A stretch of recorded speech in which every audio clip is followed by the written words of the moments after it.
विषय पर कभी टिप्पणी नहीं करते हैं, हमारी मर्यादा नहीं है वो। हमसे सिद्धांत पूछा जाता है तो हम कहते हैं, और सिद्धांत हमसे पूछा गया कि चमत्कार के बारे में आप कहिए, तो हमने कहा ऐसा कोई चमत्कार हमने नहीं देखा है और हम देखना चाहते हैं, और कोई दिखाना चाहे तो कई जगह अवसर है। हमने जोशी मठ का नाम लिया था कि वहाँ पे इस समय समस्या है, आए कोई दिखाए, तो कोई तो नहीं आया ना। हमने केवल बागेश्वर महाराज को थोड़े कहा था। जो मौलवी, जो पादरी, जो महात्मा, जो सन्यासी, जो तांत्रिक, जो मांत्रिक, जो भी चमत्कार का दावा कर रहे हैं, हमने तो सबको आमंत्रित किया था कि भैया आओ, हमारी समस्या दूर करो ना। आप मजमा लगाते हो, भीड़ इकट्ठी करते हो, बहुत अच्छा है। जो सामने होता है उसकी बुद्धि को चमत्कृत कर देते हो, वो सोच नहीं पाता कि ये कैसे हो गया। यहाँ तक तो आप करते हो, ठीक है, लेकिन उसके बाद लाभ क्या होता है?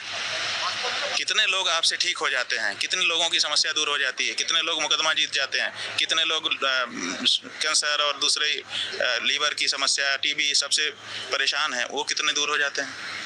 वो उसका डाटा तो ये लोग कोई दिखाते नहीं है कि देखिए ये है, और प्रामाणिक डाटा केवल कह देने से नहीं कि लाखों ठीक हो गए। किसको क्या स्टेज का था, क्या जांच कराई, फिर आपने कौन सी पद्धति अपनाई और फिर क्या हो गया। ऐसा एक प्रामाणिक डाटा इसके पास अगर इकट्ठा हो तो उसको दिखाएं, फिर हम लोग नए लोगों को लेकर के परीक्षण करें। अगर ऐसा होता है तो अच्छा है। अपने यहाँ कितनी बीमारी फैली हुई है, अस्पतालों में जाने पर बहुत लोगों की खेत जमीन और मकान बिक जा रहे हैं, तो कम से कम ऐसे लोग कुछ कर दें। अपने देश के खिलाफ कितने षड्यंत्र हो रहे हैं। लोग कहते हैं, दावा करते हैं कि हम ये मन की बात जान ले रहे हैं। बहुत अच्छी बात है, आप मन की बात जान, तो जो षड्यंत्र कर रहा है हमारे देश के खिलाफ, जो रेकी कर रहा है हमारे एयरपोर्ट पर कि इसको उड़ा देना है, आप उसके मन की बात क्यों नहीं जान लेते हो? जान के क्यों नहीं भारत की सरकार को बता देते हो? भारत को सरकार को कितना बड़ा फायदा होगा।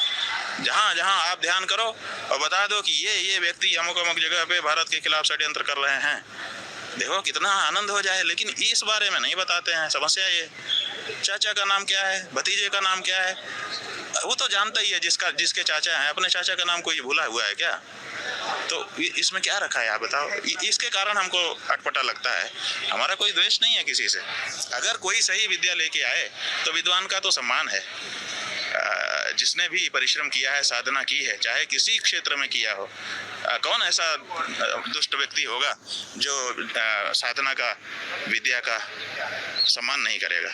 हम भी करने को तैयार हैं, लेकिन हम ऐसी मतलब हल्की बातों में नहीं जाना चाहते हैं, और हम ये चाहते हैं कि लोग इसमें ना जाएं, क्योंकि इससे उनको कुछ उपलब्धि नहीं होती है। थोड़े दिन घूम फिर के फिर किसी और जगह पे भीड़ लगाने लगते हैं। सवाल ये है कि रामचरितमानस की प्रतियां उत्तर प्रदेश में जलाई जाती हैं,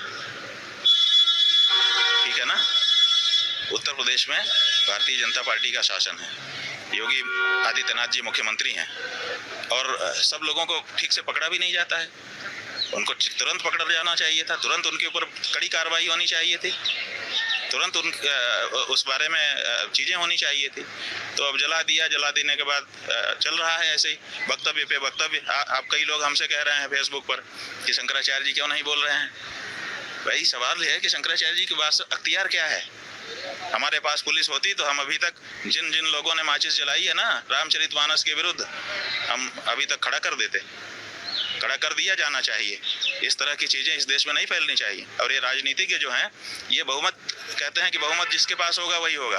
तो अभी रामचरितमानस के बारे में सर्वे करवा लो देश में, बहुमत किसके पक्ष में है, रामचरितमानस के विरोध में है कि पक्ष में है।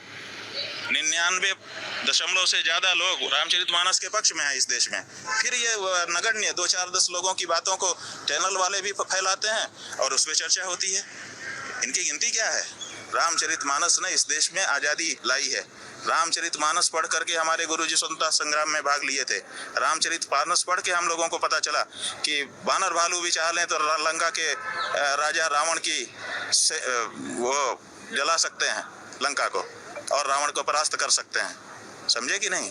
तो रामचरितमानस पढ़ने से जो आम आदमी है उसके अंदर बल आता है। रामचरितमानस पढ़ के हमने इस देश को अपना जीवन समर्पित किया है, हमारे गुरुजी ने अपना जीवन समर्पित किया। हम लोग रामचरितमानस पढ़ के देश की सेवा में लगे हुए लोग हैं। रामचरितमानस का कोई छोटा मोटा योगदान नहीं है। उस ग्रंथ के बारे में एक अदना सा व्यक्ति कुछ भी कह देता है और लोग बस वक्तव्य देते हैं। क्यों अभी तक अरेस्ट नहीं हुआ वो व्यक्ति, चाहे वो मंत्री था या पूर्व मंत्री था या कितना ही बड़ा आदमी है। रामचरितमानस जैसे ग्रंथ जो कि अघोषित रूप से भारत का राष्ट्रीय ग्रंथ है, राष्ट्र में सबसे ज़्यादा इस समय पढ़ा सुना कहा जाने वाला ग्रंथ रामचरितमानस है, क्यों उसका अपमान करने वाले अभी तक खुले घूम रहे हैं?